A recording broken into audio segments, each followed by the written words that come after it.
Senior तज्जियाकार और anchor person Mohammad मालिक साहब भी हमारे साथ मौजूद हैं, उनका भी तज्जिया जानते हैं इसी हवाले से। मालिक साहब बहुत शुक्रिया आपके वक्त का। मालिक साहब आज बड़ी इंपॉर्टेंट मुलाकात हुई है, काफ लीग और PMLN के बड़े अरसे बाद रहनुमा आपस में मिल बैठे हैं।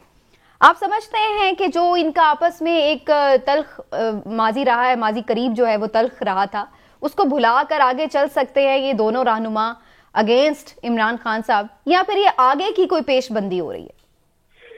नहीं, देखिए माजी की तो तलखियां इस तरह नहीं भुलाई जा सकती, because to be very honest, जो जब मियां साहब पहली बार चले गए थे बाहर मुशर्रफ साहब के जमाने में, तो वो तो हाथ ही कर गए थे ना चौधरी बरादरान के साथ। और दो चीजों पे हाथ हुआ था। एक बार जब पहली दफा वजीर आला बनने की बात थी, तय थी परवेज इलाही की, तो तब उन्होंने शहबाज साहब को बना दिया, उसका भी बहुत बड़ा उनको है। फिर जब वो चले गए तो वो भी उनके साथ था। तो बट आई थिंक वो अब सारे उम्र के हिस्से में है कि वो उनको पता है कि ये पावर गेम्स डिफरेंट होती है, वो उनसे फर्क नहीं पड़ता उन रंजिशों से। लेकिन अभी ये अदम एतमाद की जो बात हो रही मालिक साहब, इसके हवाले से आपको कौन सा फ्रेज ठीक लग रहा है? ऑपोजिशन परेशान, हुकूमत को इत्मीनान, या फिर ऑपोजिशन को इत्मीनान और हुकूमत परेशान? देखिए, बार बार एक बात होती है कि जी एस्टैब्लिशमेंट न्यूट्रल है कि नहीं है। जब तक एस्टैब्लिशमेंट इमरान खान के हक में न्यूट्रल है तो इनके लिए परेशानी की बात है। अगर एस्टैब्लिशमेंट इनके हक में न्यूट्रल हो जाएगी तभी फैसले होंगे। देखें, मेरे तो प्रोग्राम में आए हुए थे कामिल अली आगा साहब काफी दिन पहले, तो मैंने उनसे पूछा कब तक आप अलायंस का बोझ उठाएंगे, काफी मसले हैं। उन्होंने कहा जी जब तक रियासत इनके साथ है हम इनके साथ हैं। तो वो तो कोई जिसको अंग्रेजी में कहते हैं they make no bones about it, very clear है। और देखिए, ये हुस्न इत्तेफाक नहीं है कि GDA वालों को भी सर्दी प्रॉब्लम नजर आ गई, बाप वालों को प्रॉब्लम नजर आ गई, MQM का जमीर जागना शुरू हो गया। फिर PML में जो परवेज इलाही साहब का बयान था, अभी तो किचन में सामान इकट्ठा हो रहा है, पकेंगे तो देखते हैं फिर बात करेंगे। देखिए, आप जान के जब आप इस तरह के जुबानी जुमले सारे बोलते हैं तो सब कुछ नॉर्मल नहीं होता। साथ ही आप ये भी कह देंगे नहीं नहीं हम तो नहीं छोड़ेंगे, हम बिल्कुल ठीक है, तो दोनों तरफ आपका भाव बढ़ता है। लेकिन डिसाइडिंग फैक्टर, देखिए मैं हमेशा कहता हूँ कि इस मुल्क में पावर पॉलिटिक्स डिसाइड करती है कि पॉपुलर पॉलिटिक्स की क्या शक्ल होगी। यही मियां साहब थे, नवाज शरीफ साहब, ये कल तक कहते थे बिल्कुल कुछ नहीं होगा, कोई लचक नहीं है, कोई असेंबलियों में हम वोट ऑफ कॉन्फिडेंस नहीं लाएंगे, नो कॉन्फिडेंस, बस ये असेंबलियों से छोड़ेंगे और बस उल्टा के छोड़ेंगे। अब वो भी अपने बैक स्टेप ले लिया सबने। तो मालिक साहब, ये जो एलाइज का रवैया, उससे क्या समझा जाए कि ये वेट एंड सी की पॉलिसी कर रहे हैं और अपना देख रहे हैं कि जब जैसे ही हालात का इशारा होगा तो चले जाएंगे, या फिर ये सिर्फ उस मौके का फायदा उठाने की कोशिश कर रहे हैं? जाना नहीं है, इक्तदार में पूरा साथ देंगे, लेकिन इसी मौके पर वो भी कोई अपनी एक आध वजारत कोई बढ़वा लेता है, कोई अपने फंड्स निकलवा लेता है, कोई ना कोई फायदा उठा लेता है। ये कौन सी गेम है इनमें से? जिस तरह कभी सही वक्त पे आने पे फायदा होता है, उसी तरह कई बार सही वक्त पे जाने के भी फायदे होते हैं। ये तो बड़ी सीधी सी बात है। देखिए, अभी कंफ्यूजन ये है, काफी कुछ 2-3 इनके बेसिक डिफरेंसेस हैं। एक इशू ये ऑपोजिशन खुद क्लियर नहीं है कि व्हाट नेक्स्ट। फॉर एग्जांपल, एक सेकंड के लिए कि मैं आपका टाइम लूं, अगर आप कहते हैं कि ji vote of no conference successful हो जाता है, चलें जी इमरान खान साहब साइड पे हो गए, फिर कौन वजीर आजम बनेगा, क्या कोalition गवर्नमेंट होगी, कितना अच्छा चलेगी, क्या इमीडिएट इलेक्शंस होंगे कि नहीं होंगे, 100 दिन में होंगे, उस पर पीपल्स पार्टी का बड़ा क्लियर अपना रवैया है। बाकी एलाइज का, अच्छा एलाइज को आप क्या करेंगे? मैं इस वक्त एलाई बैठा हुआ हूँ, चले मुझे टूटी फूटी जो भी है 4 वजारतें मिली हुई हैं, मैं इक़्तिदार का हिस्सा हूँ, मैं किसी बहुत बड़ी रीजन की वजह से छोड़ के आपके पास आऊंगा ना कि मैं पहले इक़्तिदार में हूँ और वही चीज आप मुझे दे रहे हैं, तो काफी क्वेश्चन मार्क्स हैं। फिर एस्टैब्लिशमेंट की जो न्यूट्रलिटी की बात है, जैसे मैंने शुरू में कहा था, देखिए अगर वो अल्टीमेटली क्या डिसाइड करते हैं, मेरा ख्याल है सबसे ज्यादा कंफ्यूजन इसका खुद शायद एस्टैब्लिशमेंट में है। वहां पे शायद फैसला अभी तक होना है कि उन्होंने किसके हक में न्यूट्रल होना है। मालिक साहब के हक में होंगे तो न्यूट्रल कैसे होंगे? मालिक साहब ये बताइए, मालिक साहब ये बताइएगा कि प्राइम मिनिस्टर और उनके वुज़रा तो बड़े पूरे इत्मीनान नजर आने की कोशिश करते हैं और कहते हैं कि जनाब हम तो बहुत कॉन्फिडेंट हैं, हमारे साथ है, सारे मामला एक हैं, एक ही पेज है, कुछ नहीं होगा। तो क्या आप समझते हैं वाकई ऐसा है, वो भी सिर्फ आप दिखाने के लिए ऐसा कर रहे हैं? जिस दिन मियां साहब का फैसला हुआ था ना सुप्रीम कोर्ट में, तो उससे कोई 20 मिनट पहले बड़े मियां साहब पीएम हाउस में मुबारकें वसूल कर रहे थे लोगों से कि मुकदमा खा गए, आप उड़ा दिया आपने, जनाब ये कर दिया वो कर दिया। तो आधे घंटे बाद मियां साहब कहीं और थे। ये कॉन्फिडेंस, इस्लामाबाद का कॉन्फिडेंस बड़ी खौफनाक चीज है। ये आपको आखिरी मौके तक जो होता है ना, आप समझते हैं कि बस आप एक बबल में होते हैं। और लेकिन दूसरा मुझे एक बात बताएं, ऑन अ सीरियस नोट, अगर कोई भी पार्टी हो, चाहे ऑपोजिशन हो या गवर्नमेंट हो, अगर कॉन्फिडेंस नहीं शो करेंगे उसके अलावा ऑप्शन है क्या? बिल्कुल you have to appear confident. बात तो चीजें आखिरी मौके पे जो होंगी सो होंगी, अब पहले तो आपने कॉन्फिडेंट ही रहते हैं आप, कोई ऐसी बात नहीं है। अच्छा मालिक साहब, एक बात मैं आपसे और जरूर जानना चाहूंगी, अगर अभी ये भागदौड़ तो चल रही है, अगर ऑपोजिशन नंबर पूरे नहीं कर सकती तो आप नहीं समझते कि ऑपोजिशन भी एक मुश्किल सिचुएशन में आ जाए, क्योंकि अनाउंस वो कर चुके हैं कि हम अदम एतमाद ला रहे हैं, और अगर नंबर पूरे नहीं होते तो क्या वो फिर बगैर नंबर पूरे किए अदम एतमाद लाने का रिस्क लेंगे? क्योंकि उस सूरत में भी उनकी सुबकी होगी अगर नाकाम हो जाएगी, तो ये खुद ऑपोजिशन भी एक बंद गली में फंस नहीं गई? नहीं, देखिए अब तो बहुत डैमेजिंग होगा, इसलिए कि बड़ी सक्सेसफुल हद तक, सही या गलत, ऑपोजिशन ने एक हवा जरूर बांध दी है कि क्वेश्चन मार्क उठ गए कि यार सारे, हम भी ये बैठ के सोचते हैं, आप भी सोचती हैं, सारे ये बात करते हैं, नहीं यार कोई इशारा होगा तो एकदम एक्टिव हुए ना। जरदारी साहब एवं तो नहीं चले गए शरीफ खानदान के घर, जरदारी साहब एवं तो नहीं मंसूरा जा रहे, शहबाज शरीफ साहब एवं तो नहीं 20 साल बाद चले गए चौधरियों को मिलने। यार किसी ने तो कहा होगा ना, इस मुल्क में ये जो किसी ने कहा होता है ना, ये बहुत बड़ी स्ट्रेंथ होती है पावर पॉलिटिक्स में। और अगर ये पता लग जाए ना कि आपको किसी ने नहीं कहा और आप लवारिस यतीम है, तो यकीन माने फिर घर वाले भी नहीं पूछते। अच्छा, ये तो बड़ा डैमेज होगा इनको, बिकॉज असल चीज ही तो ये हवा टूटेगी ना कि जी शायद एस्टैब्लिशमेंट के साथ या नहीं थी, तो वो फिर इनकी बस की बात थी, बिकॉज फिर इनके आपस के डिफरेंसेस इतने ज्यादा हैं कि इस मोमेंटम में तो इकट्ठे हैं, लेकिन इसके बाद देखिए ना, इसके बाद आप पावर की इक्वेशन देख लें, कुछ भी ना हो तो जरदारी साहब के पास सिंध है, अरबों रुपए कमा रहे हैं, सब कुछ सेट है, उनका सिस्टम में स्टेक और नौयत का है।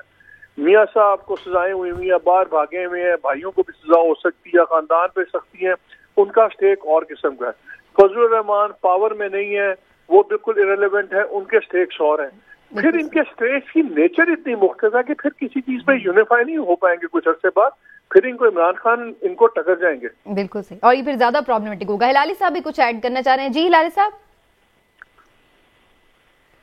देखिए, अगर भी इनका ख्याल ये है कि जो इन लोगों को फीडबैक मिला है एस्टैब्लिशमेंट से, और एस्टैब्लिशमेंट कह रही है, जैसे मैंने कहा था, आप अपने पॉलिटिक्स पार्लियामेंट में करें, केसेस कोर्ट्स में लड़ें, हमारे पास ना आए, और वो सोच रहे हैं कि ये अब न्यूट्रल हो गए हैं, तो इनको परमिशन भी अगर मिल गया है मिलने के लिए BAP को, MQM, GDA, काफ और ये सब जो हैं बेसिकली रियासत के साथ चलते हैं, वो खुद खुला खोल कहते हैं, इनका जाता किधर क्या है कि अगर they lose the vote of no confidence, इनका वैसे जाता किधर क्या है? कुछ नहीं। जैसे इन्होंने कहा, सिंध में तो 1200 अरब हर साल, 1200 अरब रुपये हर साल जरदारी साहब को तो मिलता है फ्रॉम द NFC। 200 अरब वो खुद कमा लेते हैं in terms of local taxes, तो वो तो रहेगा उनके पास, the goose that lays the golden eggs. और इनके पास क्या है? इनके पास वैसे ही कुछ नहीं है, एक बाहर है, एक जेल में, ज्यादातर जेल चले जाएगा, और लगता है ओपन एंड शट केस है, तो I don't think they have much to lose. मगर मैं सिर्फ एक चीज कहता हूं कि जी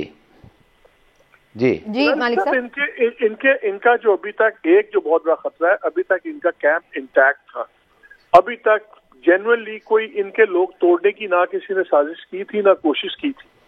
लेकिन अब अगर इस स्टेज के बाद ये बड़ी बुरी तरह अगर ये पिटते हैं, तो फिर इनके लिए अपने कबीले को भी या फ्लॉक को रखना संभालना इतना इजी नहीं रहेगा। फिर जो ये बात कर रहे थे ना कि जी 20-22 हम वहां से तोड़ रहे हैं, then it can actually start working the other way।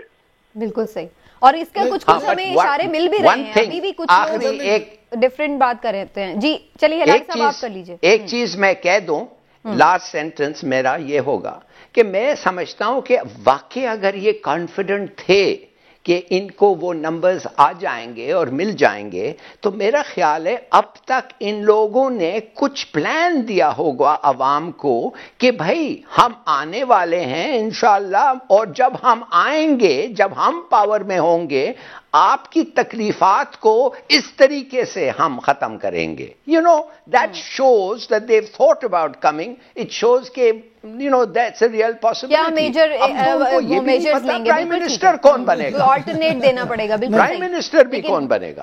Correct. अभी कुछ चीजें खैर जो अपनी है वो शायद सेटल नहीं हुई. नहीं, गुजारिश ये है कि प्लान उनके पास है, लेकिन वो कहते हैं कि जनाब अगर अभी देंगे तो नाकाम हो गए, अगर तो वो तो इमरान खान सब अपना लेंगे तो हमें नुकसान होगा.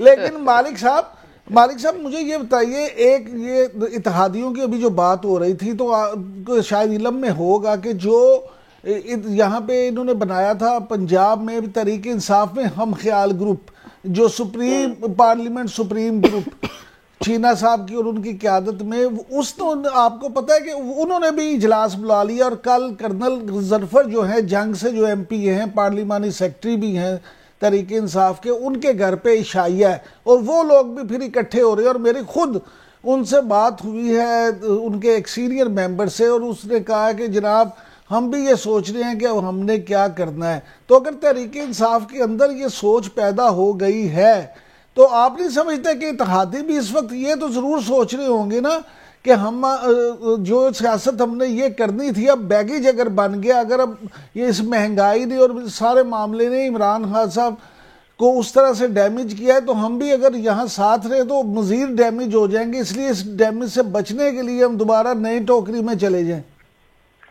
नहीं, वो तो बिल्कुल ठीक है, लेकिन अब ये देखें ना सर, अब इस तरह इत्तेहाद छोड़ना कोई मजाक नहीं होता. हमारे कौन से कोई नजरियाती MNA MP लोग बने होते हैं, ज्यादा बने होते हैं खाली अपने पर्सनल इंटरेस्ट बढ़ाने के लिए, अपनी चौधराहट के लिए, अपना इन्फ्लुएंस, और बहुत के लिए तो बिजनेस इन्वेस्टमेंट होती है. तो हुकूमत से निकल के हुकूमत से लड़ाई करना तो मजाक नहीं होता. और ख़ास तौर पे अगर आप एलाइज हैं और आपको इंस्टीट्यूशनल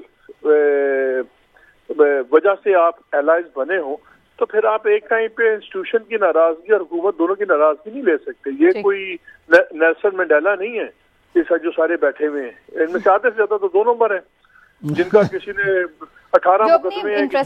बिल्कुल ठीक है. अच्छा मालिक साहब, ये कोई नजरियाती जंग नहीं लड़ रहे लोग, ये प्योरली देखेंगे A+B वाला कि कहाँ फायदा है, क्या नुकसान है, कॉस्ट बेनिफिट एनालिसिस करेंगे और अपने फैसले करेंगे.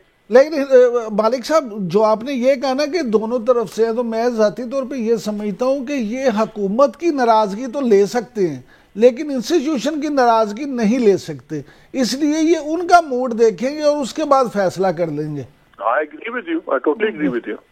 अच्छा मालिक साहब, एक और मैं चीज आपसे क्लियर करना चाहूंगी. ये जो आज बातें हो रही मुलाकात के हवाले से, अंदर क्या कुछ हुआ, क्या बातें हुई, उसमें एक ये भी बात हो रही कि जो जरदारी फार्मूला है उसको भी काफ लीग ने PMLN के सामने रखा है कि जनाब अगर आप हमारा साथ देते हैं तो हम आपको चीफ मिनिस्टरशिप पंजाब की जो है वो ऑफर कर सकते हैं. आपको लगता है कि PMLN के लिए ये काबिल कबूल फार्मूला हो सकता है? हाँ जी, हो सकता है. अच्छा? बल्कि बहुत अर्सा पहले PMLN ने ये इंडिकेट किया भी था चौधरी बरादरान को काफी अर्सा पहले कि हमें एतराज नहीं है. हम बल्कि मुझे तो आपको ये बता सकता हूँ कि तब इन्होंने ये ऑफर दी थी कि हम आपको सपोर्ट नहीं करेंगे लेकिन हम मुखालफत भी नहीं करेंगे. हम पंजाब असेंबली में न्यूट्रल रहेंगे, आप करें. लेकिन वो फंस जाती है बात जब आप बात ये करते हैं इलेक्शन की. वो कहते हैं जी 2-4 महीने की हुकूमत जिसने भी बना ली बना ले, लेकिन इलेक्शन जल्दी होने चाहिए. और यही एक स्टिकिंग पॉइंट है सारी चीज का. लेकिन हम मेरी इत्तला के मुताबिक मियाँ साहब अभी इस बात पे आ गए हैं कि यार पहले इमरान खान गिरे, बाकी चीजें फिर देखी जाएंगी. इलेक्शन 4 महीने बाद नहीं, 6 महीने बाद कर लो या कर लो, जो पहले बात नहीं होती थी. ठीक है, बहुत बहुत शुक्रिया आपका मालिक साहब. Thank you so much for your time.